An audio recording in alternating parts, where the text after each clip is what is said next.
Hi guys, welcome back to the channel. I'm Rachel Thornhill, your motorsports marketing queen. Back again to continue our motorsports marketing series to help women in motorsports secure their sponsorship bag. So before I continue this video, make sure that you subscribe and hit that bell so you can keep up with all the things we've got coming up. So now the last video, we talked about everything that you need to do to secure the bag, right? So now that you've got the deal, people have said yes, what do you do now?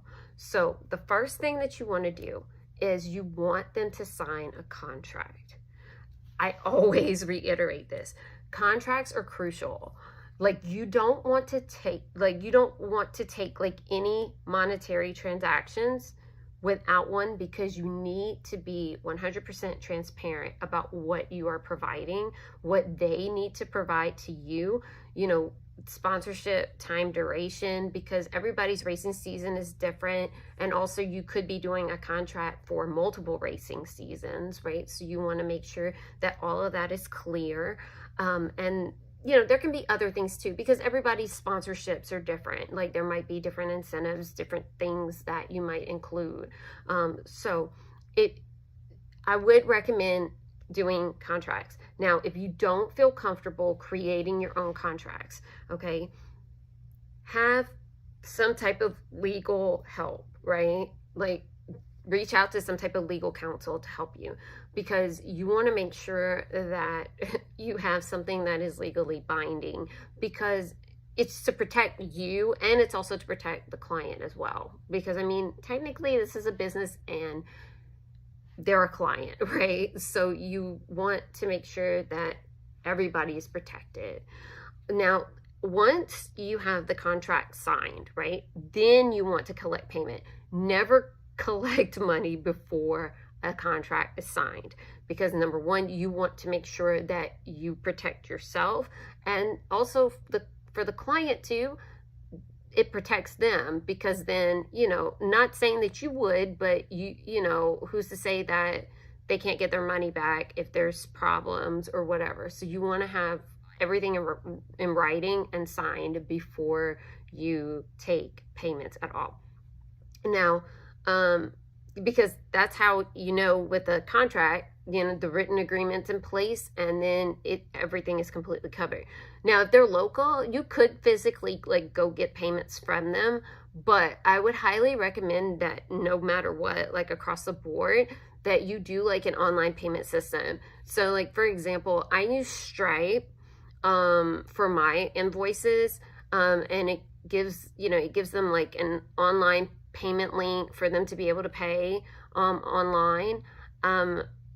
I feel it's easier for documentation purposes, and also it makes it automated to where let's say you have sponsorship set up where they have to pay every month. You can automate it where it'll automatically send them an invoice every single month, and you don't have to worry about doing that every single month, that you have to send that invoice. It'll automatically do it for you on whatever date you choose.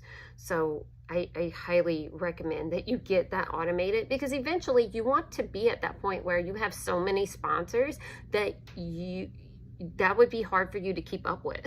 So you definitely want to get that automated as soon as possible. So once you get the payment, you need to get everything from the sponsor that you need in order to be able to fulfill the sponsorship incentives that you have given them. So for example, obviously you would need their logo so you can get that put on the car. When it comes to social media posts, you want to make sure that you collaborate with them and that you get anything that is specific, because some of these businesses, they only promote certain things at certain times of the year. And so they might want to work with you on a specific type of campaign to run at certain times of the year during your racing season. And so you want to make sure that, you are working with them so they actually have their, you know, their return on investment. Because other than that, like, you don't want to just like throw content out there randomly, right? They can also create like a promo code for you so that you can provide that to your followers. And so that helps them with analytics, actually. So they can actually track how many people are using your promo code. And that actually helps them kind of see like if it's working, like what, you know, what they're promoting is working, or if the strategy needs to pivot, whatever. It's a lot easier when promo codes are involved, because then they can actually track all of that stuff. Now, when it comes to promoting outside of social media, like for example, maybe like at the track, see if they have anything that they would like for you to like pass out at the track. So like, for example, my podcast, Race Wife Unfiltered, is sponsored by racingjunk.com. They sent me like a banner to hang up at the racetrack. They sent me like stickers and like pretty much their version of hero cards and some other stuff, so I could hand that out at the track. And also they're on my husband's car, because that's automatically included in all of my sponsorship packages for my podcast. So and that's another thing too, like you can do that as an incentive. If you have hero cards, you can put their logo on them, and you know, if you sign those at the track or whatever, that's another incentive. They can be put on hero cards, or you can get some made if you've never had any. But there's so many ways to promote people like outside of social media. And another thing is driver appearances. So like you can bring your car to their, you know, to their storefront or something like that. Or if they're just having some type of event, you know, you can go and make an appearance there, because, you know, that's just extra advertising for them. So, you know, there's a lot of things that you can offer. But after that, you have to deliver, right? Like they've paid you the money, they've given you all the stuff that you needed. Next is delivering on your actual agreement, right? So make sure like any social media posts that you get approval from them, right? Prior to posting, like make sure that they like everything, like, you know, and just be completely like honest and with them, right? You want to make sure that they get that first look and that they can make changes, like revisions and stuff. So of course you can put this in your contract, where you'll only do like so many revisions for like social media posts and like video content, because obviously you don't want a nightmare sponsor either that is constantly changing stuff last minute. And most are not, but I mean, you still want to be able to like set that boundary. But yeah, but definitely make any revisions that they want before posting, because the whole point is for you to keep them happy, right? And that is one way of keeping them happy. So next thing is providing updates on the marketing campaigns to your sponsors. So like, let them know. I recommend at minimum 30 to 45 days, from the time that you guys start everything, what the engagement was like on your social media posts and everything. And be honest with them. Don't lie and don't make up engagement rates and stuff, because the thing is, let's be real, not everything is going to work, okay? Like, if it's not going well, you know, as well as they hoped, then you could be like, look, let's change our strategy. Like, let's do something different. Like, marketing is all about pivoting. Like, no one gets it 100% right every single time, you know? Also, I mean, there's even large corporations and big brands that even have failed posts, right? So don't feel like going viral is not the goal. Okay, going viral is not the goal. The goal is to convert. So conversion is always the most important thing. Conversion from likes to paying customers is the goal. So you can even do that with a small following, because if you have a very high engagement rate because of your small following, like those people are constantly seeing your content and they're constantly engaging, then you could actually sell more than somebody that has a really high volume of followers, but they have really low engagement.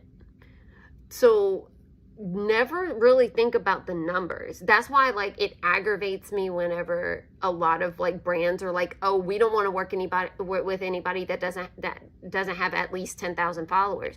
Problem is that a lot of people that have 10,000 followers don't have high engagement.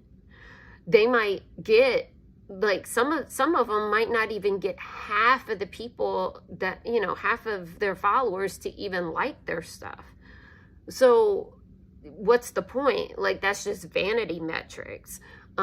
It's vanity. It doesn't matter, because the whole point is you want those people to convert to paying customers. And if they're not, then your return on investment is extremely low. So that's the whole point, is that you want to make sure that people are engaged with the content and not really about if you got a ton of likes or not, because a lot of people that will buy from you don't even like your stuff. It's true. Like, and I'm actually an example, because there's many people that have reached out to me, like to be on the podcast or like even for motorsports marketing, and they have never liked any of my content. They've seen it, but they have never hit like, or they've never commented on my stuff. So don't automatically assume that if somebody likes or comments that they're going to be a paying customer, because you'd be surprised, you could end up having way more paying customers that don't even like or, you know, comment on your stuff. So keep that in mind, okay? But obviously that means in order to keep these sponsors, you've got to nurture a relationship with them, right? So you have to, like, for example, you could invite them out to a race if they're local within the area that you're racing at. Because obviously it all depends on, like, if you're somebody that only race at your local track, and that works because obviously the company that's sponsoring you is local, then that's great. But if you're somebody that races like all over the country or even internationally, you know, sometimes you might have sponsors that are nowhere near you.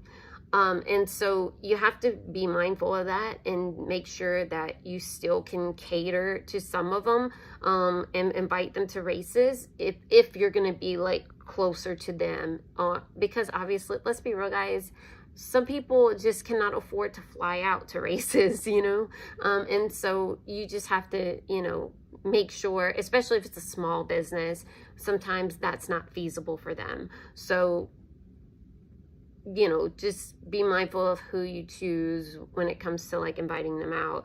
Also, keep regular meeting cadences with your sponsors. So like, whether it's through the phone or Zoom or something, you know, talk to them once or twice a month or something like that. I mean, you know, some people might want to meet even more frequent, maybe like once a week or something, but keep some type of meeting cadence with them, like check in with them. Like, you don't want to take their money and then not connect with them on a regular basis, right? I mean, because they literally gave you money, and so you want to make sure that you keep them happy, because this will keep you, you know, with that contract for long term. And that's the whole point. You want sponsorships that are long term, because you do not want to be constantly worrying about chasing down funding every single racing season, right? Like, that's stressful. Like, you want to have consistent sponsors and not one and done stuff. Because yeah, sure, one and done, like you might have some like really big brand that all of a sudden wants to sponsor you, but to be honest, and we've seen it, you know, in especially in the formula cars, which is really odd to me because of the amount of money that these brands have to spend just to even sponsor. Some of them will only like do one racing season, like, or even just like one race or like two races or whatever, you know, and it's like, that's not a really good return on investment, because in marketing, a lot, that's why, you know, it's kind of like a rule of thumb that a brand has to be seen by somebody at minimum 4 to 5 times before they will actually like purchase. Like if they've never even heard of your brand before, they have to see you consistently at least a minimum of 4 times. That's why, like in advertising, that was something like when I used to work for a newspaper and a magazine, you never wanted to sell less than a 4-time contract, unless it's an event, because events obviously sometimes, you know, they might do like a one-time thing because it's very time sensitive. But for a regular business, you never wanted to sell anything under a one-time. And like they could not run a one-time ad. It had to be 4 times or more.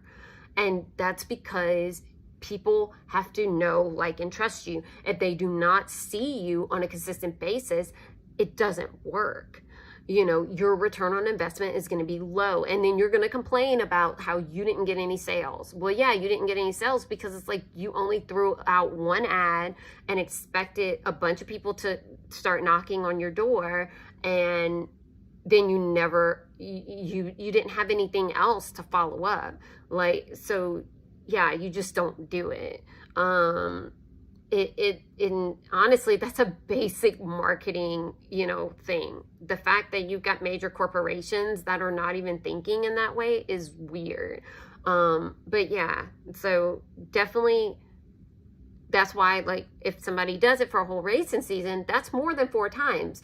And it's also a physical, tangible thing, which means your audience is right there, right? Like, people are seeing it the whole entire time. It's not like a publication that only comes out like every so often. No, like people are seeing it like the whole night, like, you know, on your car. Also, if you like I said in the previous video, if you have like an open trailer, people are seeing it every time you haul, right? Like, or even if you have a hauler and you put, like, let's say you put them on the side of it, right? Like, people are going to see it multiple times. That's why motorsports has such a high return on investment, because it's a consistent return on investment if you do it the right way.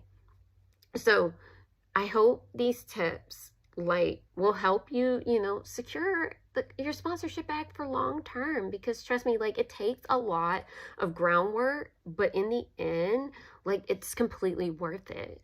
But if you are a driver, right, and you just don't have the time, you know, because you just have too much stuff on your plate, or, you know, you don't have someone on your team to do this for you, because, you know, some of you have teams, you know, not all of you do. Some of you are just doing everything on your own, right? But if you're needing the help, definitely reach out to me. Like, my team and I are here to help you. Like, we can literally be your PR firm, right? Like, so all of our services are in the link in the description.